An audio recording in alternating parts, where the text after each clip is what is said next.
ஆன்மீக நண்பர்களுக்கு வணக்கம். இன்று நான் பேச எடுத்துக்கொண்டது பெரிய புராணத்தில் 63 நாயன்மார் புராணங்களில் ஒன்றாகிய சிறுத்தொண்ட நாயனார் என்பவருடைய கதையாகும்.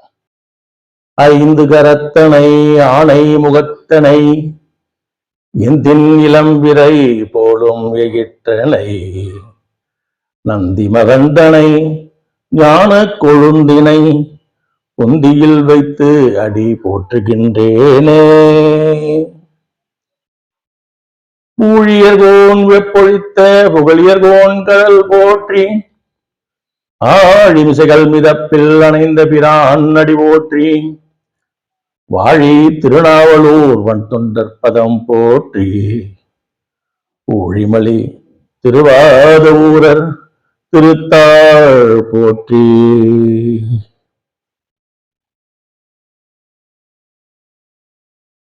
சோழ நாட்டிலே திருச்செங்காட்டங்குடி என்ற இடத்துல பரஞ்சோதியார் என்று ஒரு சிவனடியார் இருந்தார்.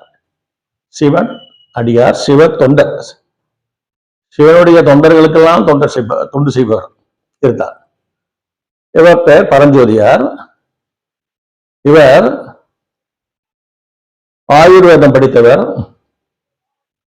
குதிரையேற்றம், யானையேற்றம் மற்றும் படைக்கலன்களை செலுத்துதல் எல்லாவற்றிலும் வல்லவராயிருந்தார்.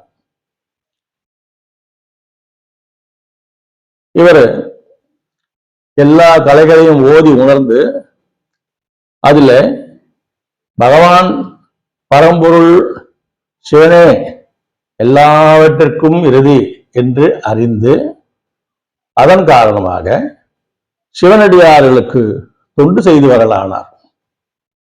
அப்படி சிவனடியார்களுக்கு தொண்டு செய்வதே சிறந்த கடமை என்று நினைத்து அதை வலுவாது செய்து வந்தார்.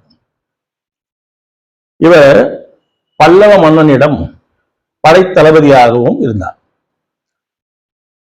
படைத்தளபதியாக இருந்து நிறைய போர்களில் வெற்றி வாகை சூடியிருக்கிறார். அதோடு வடநாட்டு பக்கம்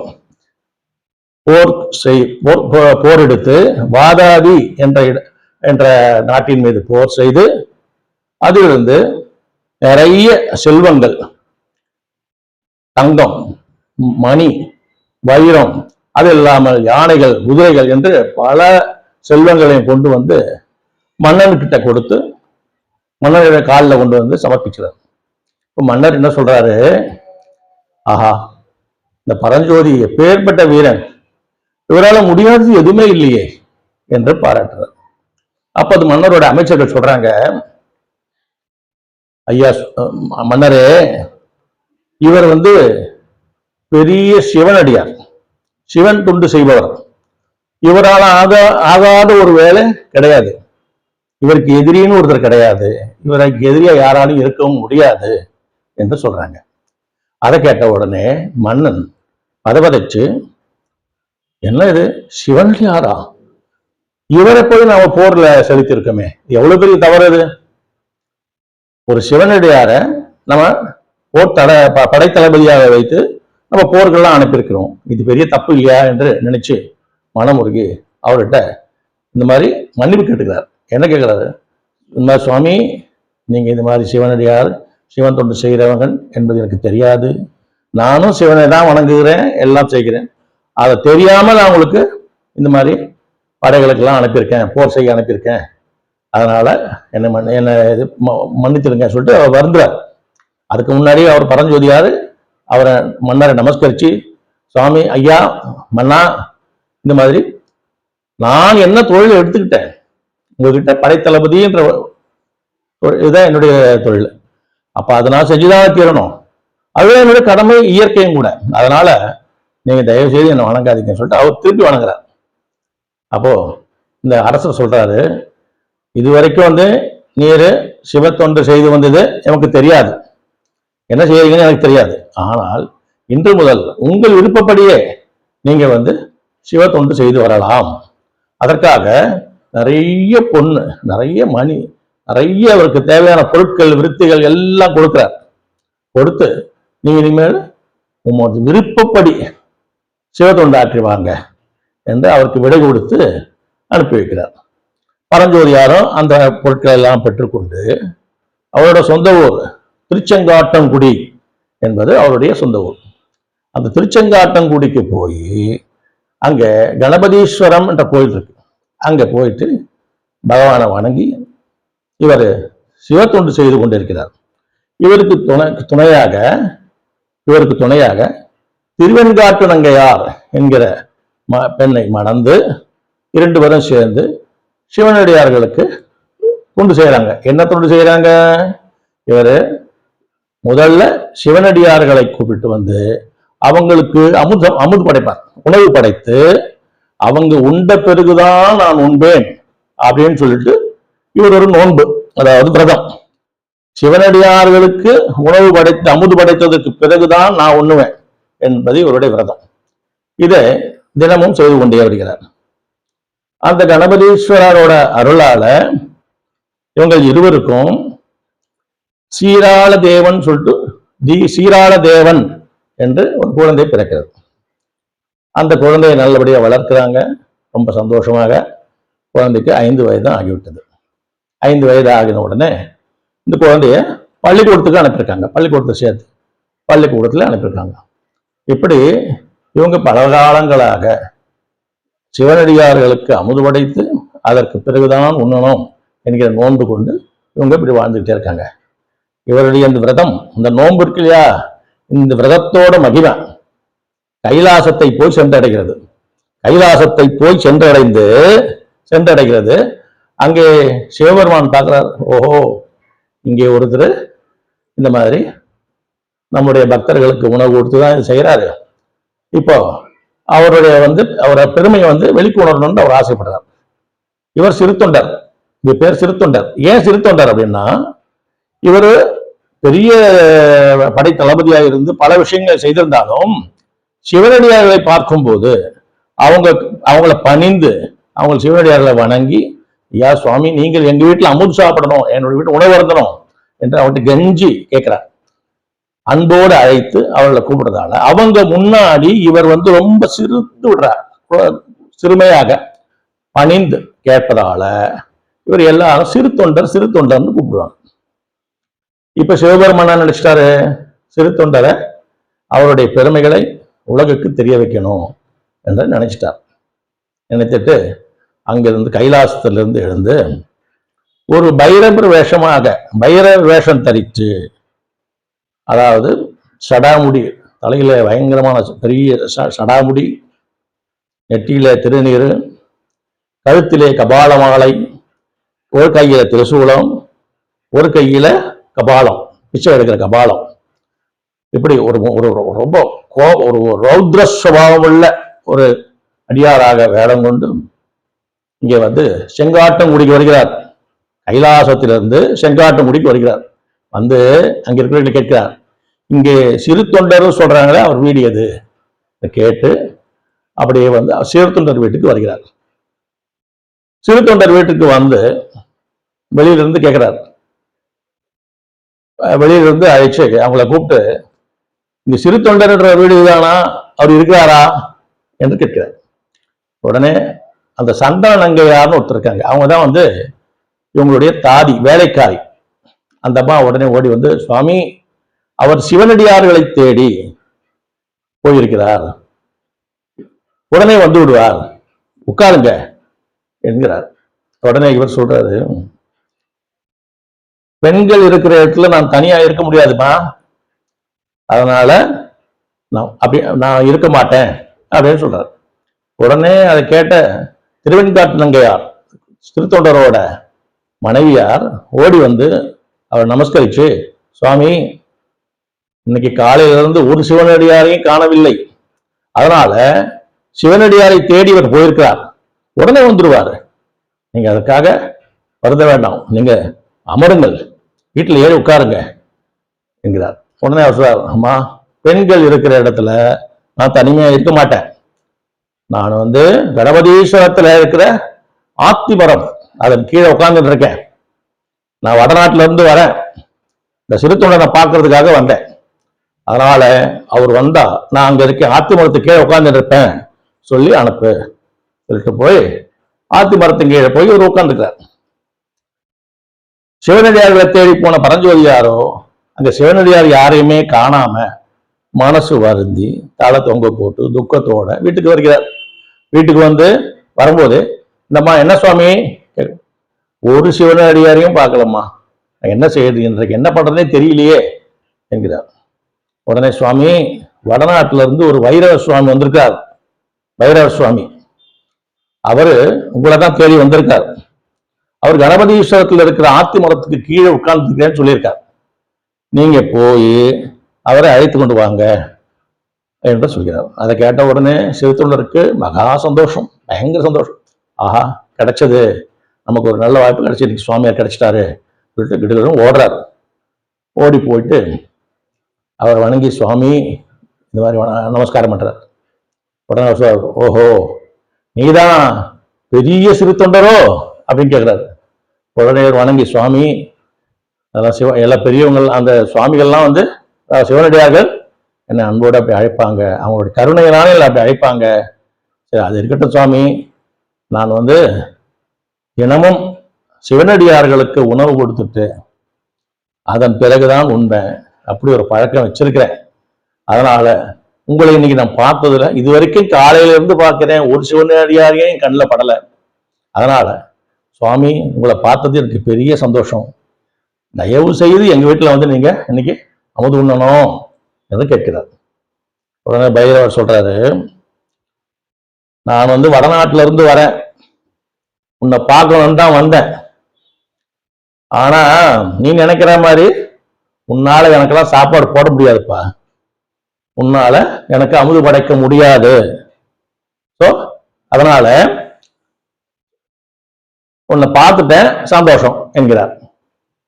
உடனே பரஞ்சோதியார் சொல்றாரு, சுவாமி நீங்க எந்த வகையான அமுது சாப்பிடுவீங்க, நீங்க என்ன வகையில உணவு சாப்பிடுவீங்க, அதை எப்படி பதப்படுத்தணும், எப்படி செய்யணும், இதை நீங்க சொன்னீங்கன்னா அதையே செய்து கொடுக்க நான் தயாரா இருக்கிறேன். அது ஒரு பெரிய விஷயமே கிடையாது எனக்கு.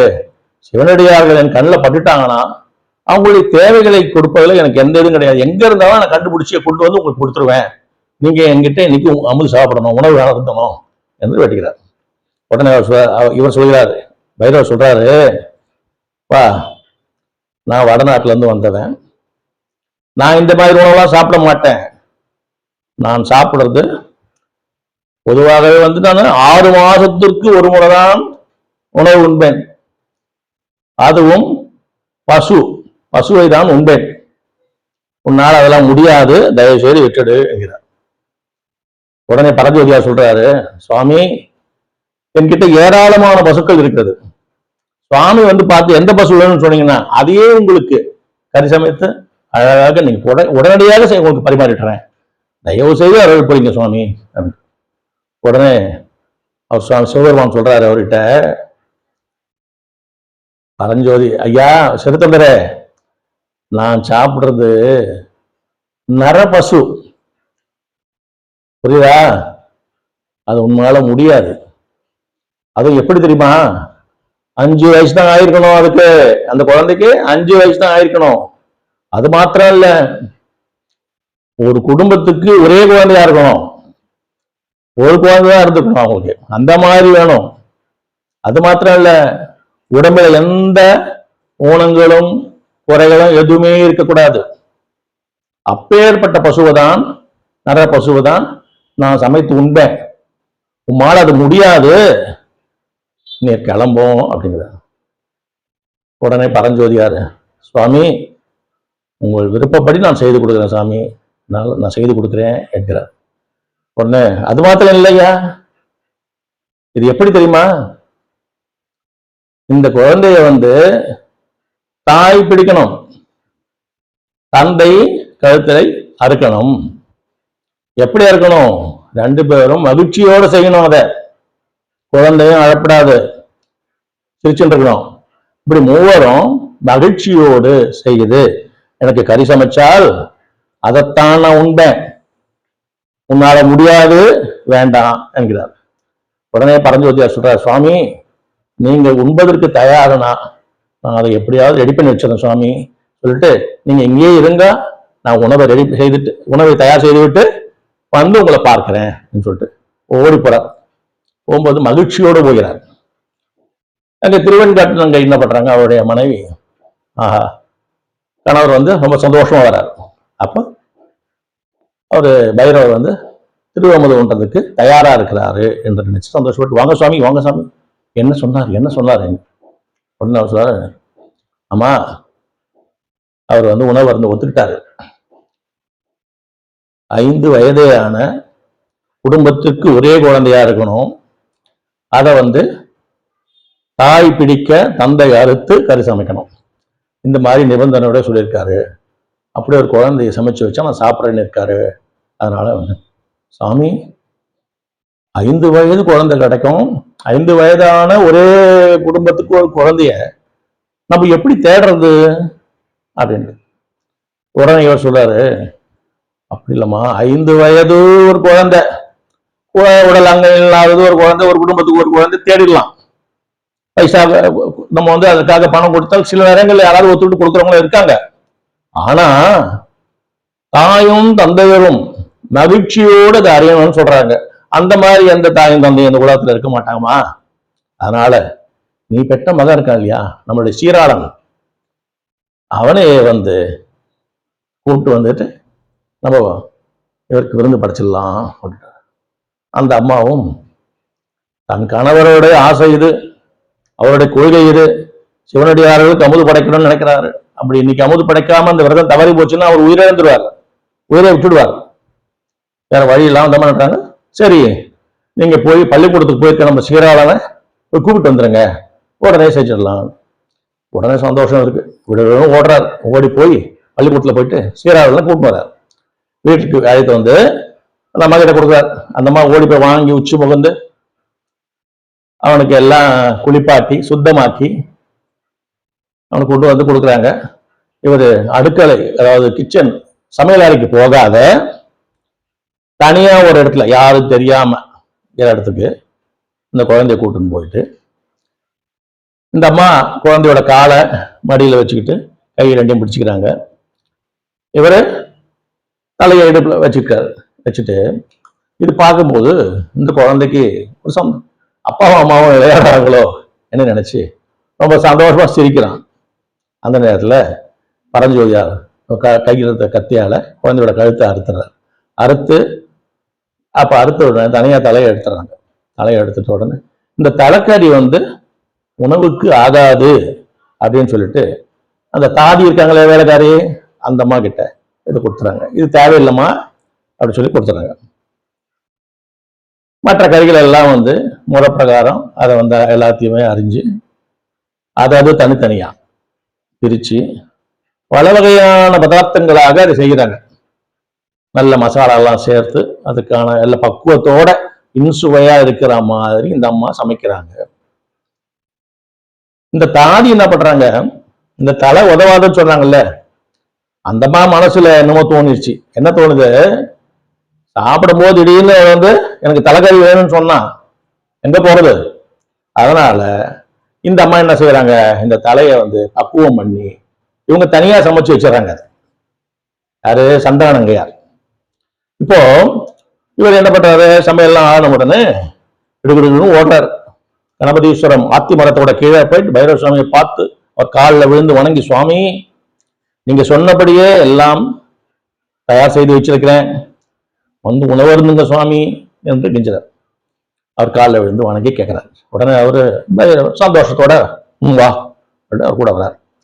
வீட்டுக்கு வந்த உடனே கணவனும் மனைவியும் அவர் காலில் விழுந்து அவருடைய காலெல்லாம் பாதங்கள் எல்லாம் கழுகி அந்த தண்ணியை தலையில தெளிச்சுட்டு வீடு ஃபுல்லா தெளிச்சு அவருக்கு பூஜை, பாத பூஜை எல்லாம் பண்ணி அவரை சந்தோஷத்தோட உட்கார வச்சு விசிறி அவரை ஃப்ரீ அவர் உட்கார வச்சுட்டு, சுவாமி நீங்க சொன்ன மாதிரி எல்லா பதார்த்தங்களும் தயாராக இருக்குது, எப்படி பரிமாறணும்னு சொல்லுங்க அப்படின்னு. உடனே இவர் சொல்றாரு, முதல்ல சாதம் சோறு வச்சுட்டு அது பிரகாரம் எல்லா கறிகளையும் எதையுமே விடக்கூடாது, எல்லாத்தையும் பரிமாறணும். கேட்கிறாரு, நான் சொன்ன மாதிரி எல்லா உடலோட எல்லா பொருட்களையும் எல்லா உறுப்புகளையும் பதார்த்தமாக செய்து விட்டீர்களா அப்படின்னு கேட்கிறார். இந்த மாதிரி பரிமாற்ற சொல்றாங்க, அம்மா ஐயா தலைக்கறி உங்களுக்கு உணவுக்கு ஆகாதுன்னு சொல்லிட்டு அதை மாத்திரம் தவிர்த்து விட்டோம் அப்படின்றார். உடனே ஒரு தலைக்கறி ஆகாது, எனக்கு அதுவும் வேணும், நான் அதை தான் விரும்பி சாப்பிடுறது, என்ன பண்றதுன்னு கேட்கிறார். இவங்க 2 பேரும் முடிக்கிறாங்க, என்னடா இது, நம்ம எது பிடிக்காதுன்னு சொல்லிட்டோம், எடுத்து வச்சுட்டோம், அவர் அதுதான் பிடிக்குன்னு சொல்றாரு, இப்ப என்ன பண்றதுன்னு யோசிக்கிறாங்க. உடனே சந்திரன் அங்கே இருக்காங்களே தாதி, அவங்க ஓடி போய் எடுத்துட்டு வந்து, அம்மா நீங்க வேண்டாம்னு சொன்னீங்க, என் மனசுல என்ன பட்டுச்சு, சுவாமி கேட்பாருன்ட்டு, அதனால நான் பதார்த்தம் பண்ணி வச்சிருக்கிறேன், இதையும் பரிமாறுங்க அப்படின்னு சொல்றாரு. ஆஹா, சிவன் அவருக்கு சந்தோஷமாயிடுச்சு, பைரவருக்கு, இவங்களுக்கு சந்தோஷமாயிடுது. உடனே கிட்ட எல்லாத்தையும் பரிமாறுறாங்க. எல்லா உணவுகளையும் பரிமாறி வச்சுட்டு, சுவாமி சாப்பிடுங்க. சுவாமி சொல்றாரு, நான் ஒண்டியா எப்படியா சாப்பிடுவேன், நான் மட்டும் எப்படி சாப்பிடுவேன், கூட சாப்பிட்றதுக்கு யாராவது சிவனடியாரை கூப்பிட்டு போ என்கிறார். அவனு திருத்தம் நினைக்கிறாரு, இது என்னடா இது புது பிரச்சனையா இருக்கு, காலையில இருந்து நம்ம சிவனடியார்களை தேடிதானே இருந்தோம், ஒருத்தரும் கிடைக்காததால் தானே இந்த சுவாமியை நம்ம கூப்பிட்டு இருந்தோம், இவர் திரும்பவும் சிவனடியாரையே கூப்பிடுவான்னு சொல்றாரு, நான் எப்படி போய் கூப்பிட்டு வர்றது என்று யோசிச்சு சுவாமி சொல்லிட்டு திரும்பி ஓடுறாரு. ஓடி போய் திருப்பி ஒரு முறை எல்லாத்தையும் பார்க்கறாரு, எங்கேயும் கிடையாது. திருப்பி தலையை தொங்க போட்டுக்கிட்டு வந்து, சுவாமி ஒரு சிவனடியாரையும் பார்க்கல சுவாமி என்று வருந்துறாரு. உடனே போய் பார்க்கறாரு, இவர் நெத்தியில விபூதி அணிஞ்சிருக்காரு. நீதான் விபூதி நல்லா அணிஞ்சிருக்கிய, உன்னோட பெரிய சிவனடியார் வேணும், உட்காரு, அவர்கிட்ட திருவெண்காட்டு நாங்க கூப்பிட்டோமா, இவனுக்கும் இலை போடும், இவனும் சாப்பிட்டோம் கூட அப்படின்றார்.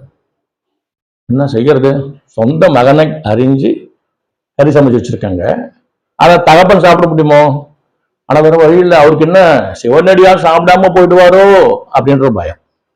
இந்த அம்மாவுக்கு என்ன வருத்தம், சிவனடியாம சாப்பிடாம போயிட்டா என் கனவை உயிர் தெரியாது, அவர் உயிரை விட்டுவாரு விரதம் போச்சுன்னா அப்படின்னு சொல்லிட்டு அந்த அம்மாவுக்கு. அதனால அந்த அம்மாவும் மகிழ்ச்சியா ஒரு இலையை போட்டு, சுவாமி உட்காருங்க சாப்பிடுங்க சொல்லிட்டு அவருக்கும் விளம்புறாங்க.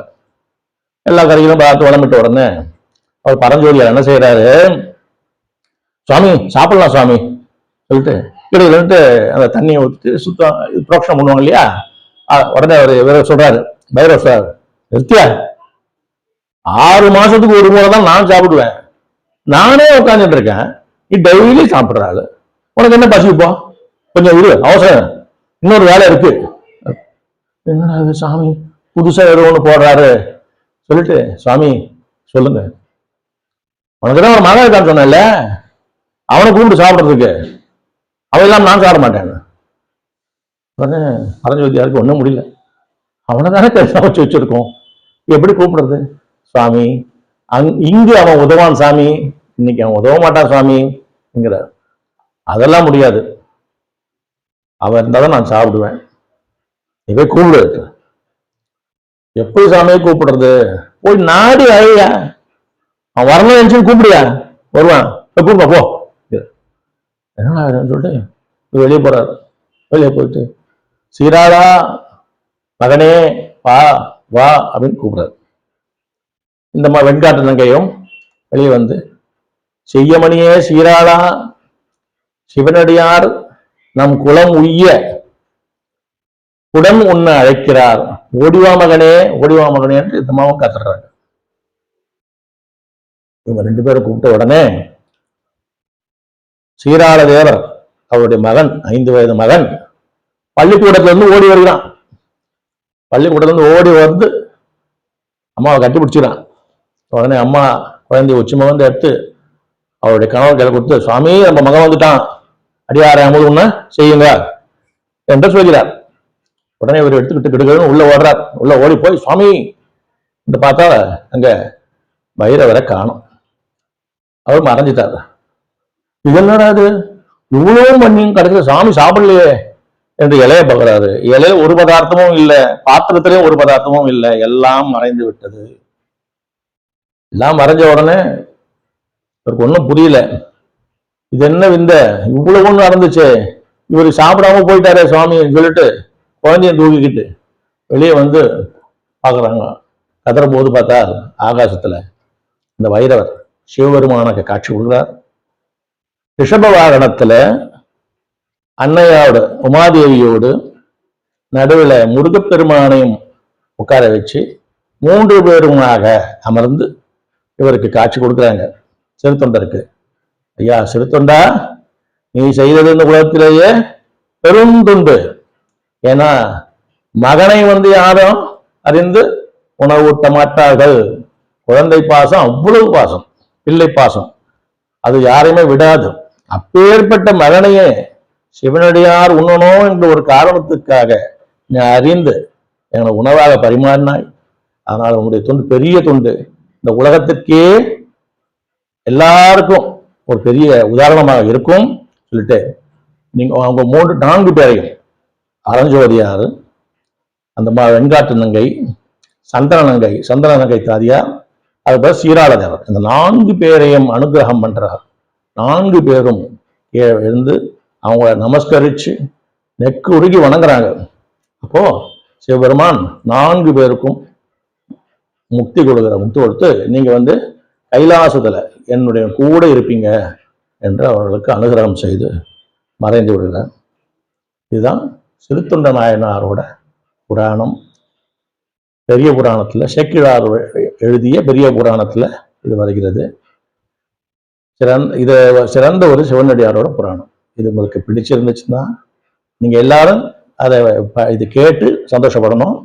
உங்களுக்கு பிடித்திருந்தால் என்னுடைய சேனலை நீங்க சப்ஸ்கிரைப் பண்ணுங்க, மற்றவர்களுக்கும் இதை பகிர்ந்து கொடுங்க, ஷேர் செய்யுங்க. அதோட உங்ககிட்ட இருந்து விடைபெற்றுக் கொள்கிறேன். நன்றி, வணக்கம்.